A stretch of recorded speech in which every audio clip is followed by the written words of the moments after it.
Bismillahirrahmanirrahim. Assalamualaikum. Sampurasun.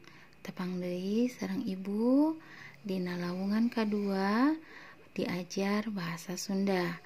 Materi ayeuna nyaeta urang bakal diajar ngeunaan vokal e, nu mangrupi materi dasar dina pangajaran bahasa Sunda. Margi ieu pisan anu ngabentenkeun cara pelafalan, cara pengucapan kecap atanapi kata dina bahasa Sunda sareng dina bahasa nu sanesna. Upami salami ayeuna urang terang dina vokal bahasa Indonesia aya 5 rupi vokal nyaeta a, i, u, e sareng o. Upami dina bahasa Sunda ditambihan ku 2 vokal nyaeta vokal e sareng e. Cobi tengetan cara ibu ngalafalkeunna. Dina bahasa Sunda ditambihan ku 2 rupi vokal nyaeta vokal e sareng e. Janten dina bahasa Sunda aya 7 rupi vokal a, i, u, e, o, e. Ya, ayeuna tinggal ku hideup di dieu tengetan. Vokal e anu kahiji ieu aya kekenteng di luhurna. E anu palih dieu e biasa sapertos ku urang diserat. E anu katilu ieu e anu aya u. E ieu mangrupi perpaduan antara vokal e sareng u. Dina bahasa Sunda ieu diaosna janten savokal. Henteu sapertos dina bahasa Indonesia ieu janten 2 huruf atanapi 2 vokal antawis e sareng e. Dina bahasa Sunda mah ieu janten savokal. Yo, tinggal deui kapayun.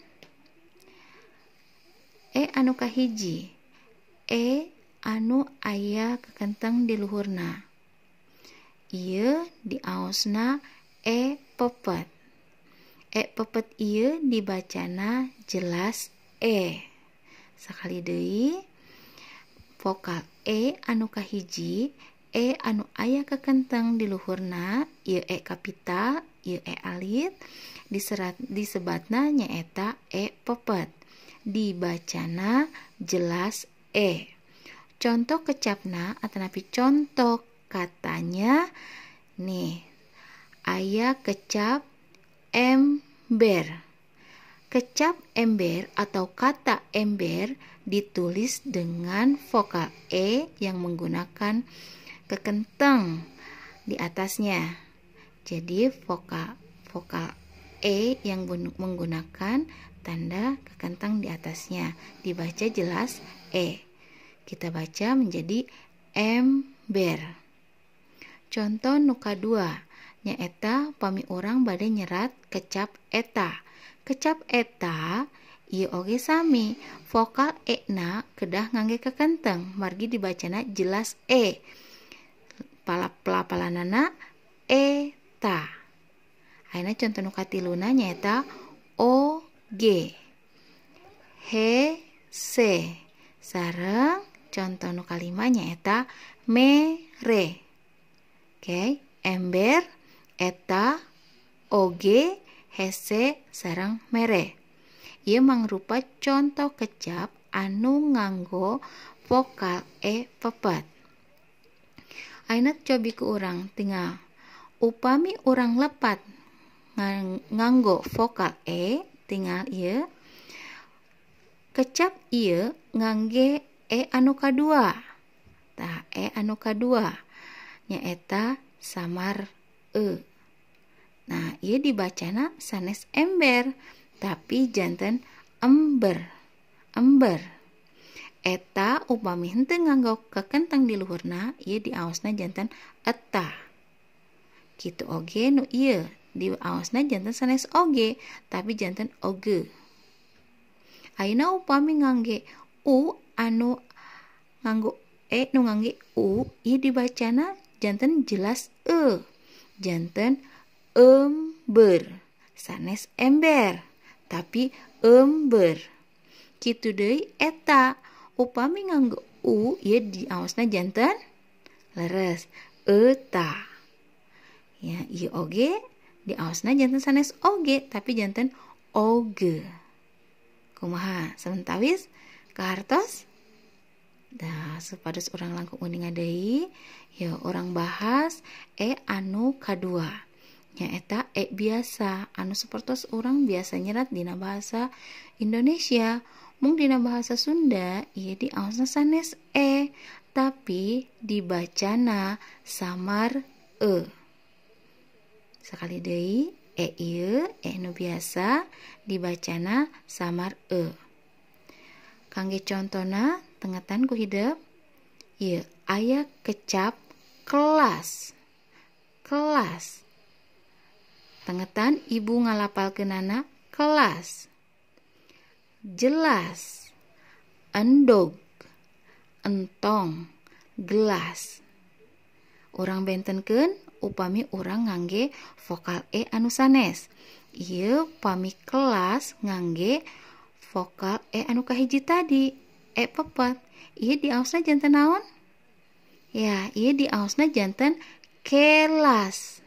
Ya, anu ieu diaosna janten jelas. Nu ieu diaosna janten endog, sanes endog.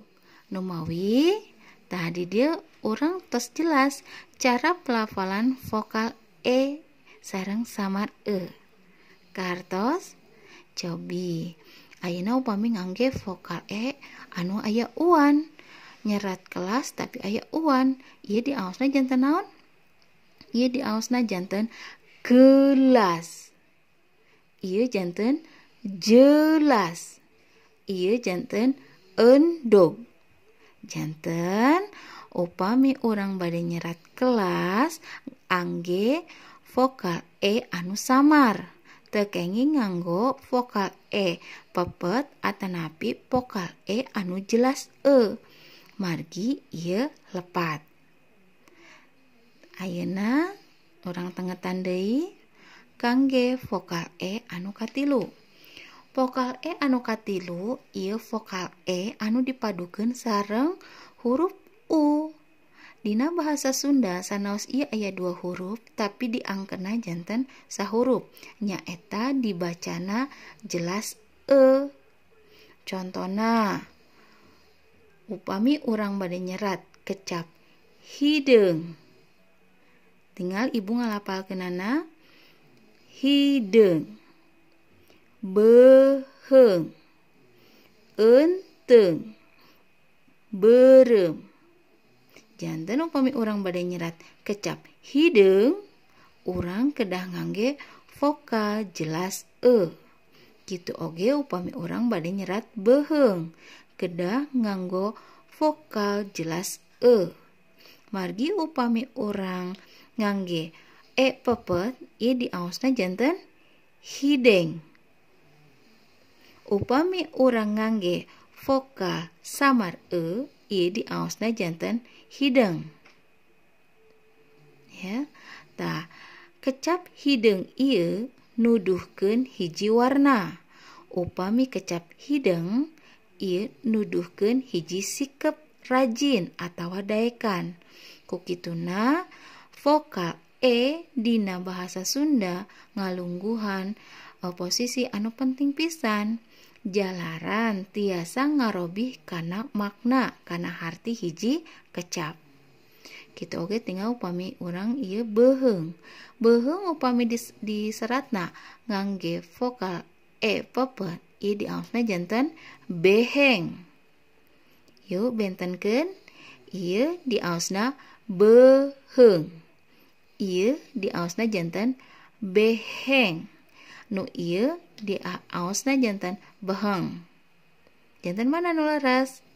Ya tangtos upami urang nyerat beheung nu leres kedah ngangge vokal